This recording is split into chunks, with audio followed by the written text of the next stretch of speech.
तो बच्चों, आज हमारे बीच में है विपिन सर।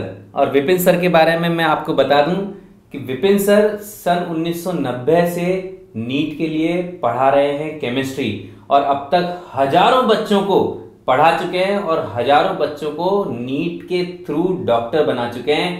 सर ने जो देश के सबसे बड़े इंस्टीट्यूट कहलाते हैं उन सब के अंदर पढ़ाया हुआ है। जैसे आकाश इंस्टीट्यूट के अंदर सर ने नोएडा के अंदर डिप्टी डायरेक्टर थे सर, एचओडी रह चुके हैं कई बड़े इंस्टीट्यूट्स के अंदर, और उसके अलावा इतनी बड़ी बड़ी रैंक्स को सर ने प्रोड्यूस किया है कि मतलब मैं क्या बताऊं। और अब सर जो है आप सबके लिए पूरे देश भर के अंदर जो नीट प्रेप का जो कोर्स चल रहा है उसके लिए सर पढ़ा रहे हैं। तो मैं सर का स्वागत करता हूं। सर, आपका यहाँ पे स्वागत है। और हमारे बच्चों को बहुत जरूरत है नीट के लिए तैयारी कैसे करें, क्या करें, किस तरह से करें, और केमिस्ट्री में क्या करें और दूसरे सब्जेक्ट्स में क्या करें। तो अपन शुरू करते हैं सर इस बात को। सर, एक बच्चा जो सेलेक्ट होता है और एक बच्चा जो सेलेक्ट नहीं होता है, उन दोनों के एटीट्यूड में क्या डिफरेंस रहता है सर? एक बार आपने, क्योंकि आप बताइए सर इस बारे में।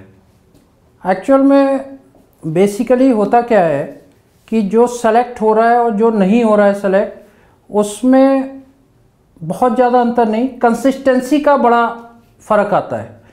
कंसिस्टेंसी मीन्स कि बच्चे को रेगुलर स्टडी करना है, ये नहीं कि 24 घंटे पढ़ना है, लेकिन रेगुलर स्टडी चाहिए। रेगुलर स्टडी मस्ट है, और उसमें चाहे 3 घंटे पढ़ो, after coaching, after video lecture, after test, चाहे आप 3 घंटे निकालिए, लेकिन वो जब से भी निकालना शुरू करेंगे वो लास्ट तक चलता रहेगा।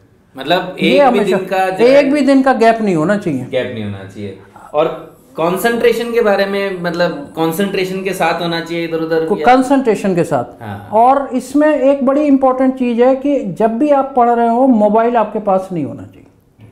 ये बड़ी इंपॉर्टेंट बात है कि मोबाइल नहीं होना चाहिए, डिस्ट्रैक्शन नहीं होना चाहिए। हाँ, डिस्ट्रैक्शन किसी टाइप का नहीं होना चाहिए, और सबसे बड़ा डिस्ट्रैक्शन का इंस्ट्रूमेंट ही आपका मोबाइल है।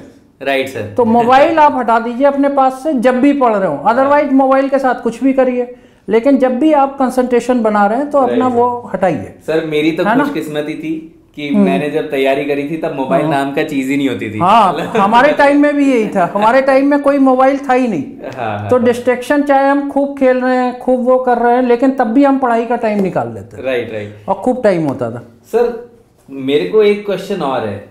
बहुत सारे बच्चे हैं जो कि नीट के अंदर ड्रॉप करते हैं बार बार, मतलब ऐसा होता है कि क्योंकि सीट्स है कम और बच्चे हैं ज्यादा, 14 लाख बच्चे ने लास्ट ईयर पेपर दिया है, और सिलेक्शन केवल 30,000 बच्चों का गवर्नमेंट कॉलेज के अंदर होना है, तो रिपीट करना कंपलसरी हो जाता है उस बच्चे के लिए जो कि सोचता है कि हो सकता है। तो अगर मेरे फर्स्ट अटेम्प्ट के अंदर केवल 250 या 300 नंबर ही आए, तो क्या मैं नीट के लायक हूं या नहीं हूं? क्या मुझे दोबारा से तैयारी करनी चाहिए या नहीं करनी चाहिए? क्या मैं सेलेक्ट हो सकता हूं किसी गवर्नमेंट कॉलेज के अंदर? एक बार आपका एक्सपीरियंस क्या कहता है सर इस बारे में? सर, बिल्कुल सही क्वेश्चन आपने करा कि अगर आपके 200 नंबर हैं तो वो 600 तक जा सकता है या नहीं जा सकता है। तो एक मुझे इंस्टेंट याद आता है कि मैं आकाश इंस्टीट्यूट में था 2006 में।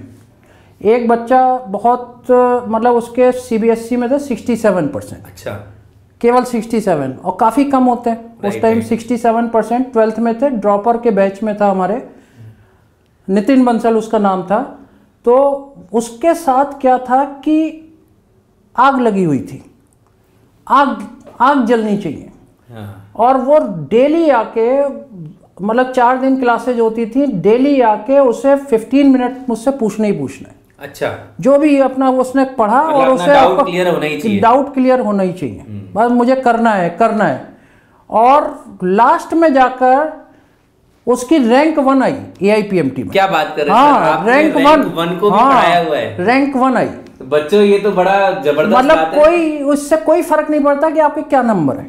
हाँ, कोई फर्क नहीं पड़ता, 200 वाला भी कुछ भी कर सकता है, लेकिन आपके अंदर आग जलनी चाहिए, ये डेफिनेट है। अदरवाइज कुछ नहीं होने जा रहा। आप कितने भी इंटेलिजेंट है, कुछ भी है, वो फिर आपका सब बेकार है। मतलब जुनून, हाँ, जुनून बहुत जरूरी है। जुनून नहीं है तो फिर नहीं कर सकते। रिसेंट में भी कोई ऐसा एग्जांपल है सर जिनके 300-400 आए? हाँ, ये अभी जो है हमारे उसमें था, नितिन पांडे एक लड़का था, अच्छा। तो उसके लास्ट ईयर 325 नंबर थे, ओके। अराउंड 325। हाँ। और इस बार उसके 650 नंबर है। और सेम कहानी होगी, सेम कहानी, हाँ, जुनून जगा हुआ।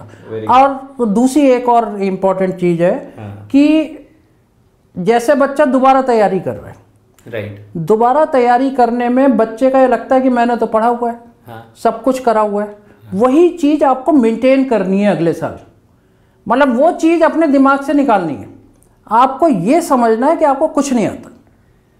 हाँ, ये सबसे इम्पोर्टेंट है। कभी कभी ये फील होता है मुझे कि बच्चे जब उसी सवाल को दोबारा कर रहे होते हैं तो उन्हें कैसा लगता होगा। हाँ, वो बच्चे को बड़ा पेशेंस और उसके साथ उसे तैयारी करनी पड़ेगी सेकेंड ईयर में अगर एंटर कर रहा है। राइट। तो उस टाइम तो उसे ये होना चाहिए कि मुझे कुछ नहीं आता, मैं फ्रेशर हूँ बिल्कुल। और ये चीज अगर जिसने समझ ली और जुनून आ गया, तो उसको सिलेक्शन से कोई नहीं रोक सकता। ठीक बात, ये डेफिनेट है, वो फिर उसका होना ही होना है सिलेक्शन।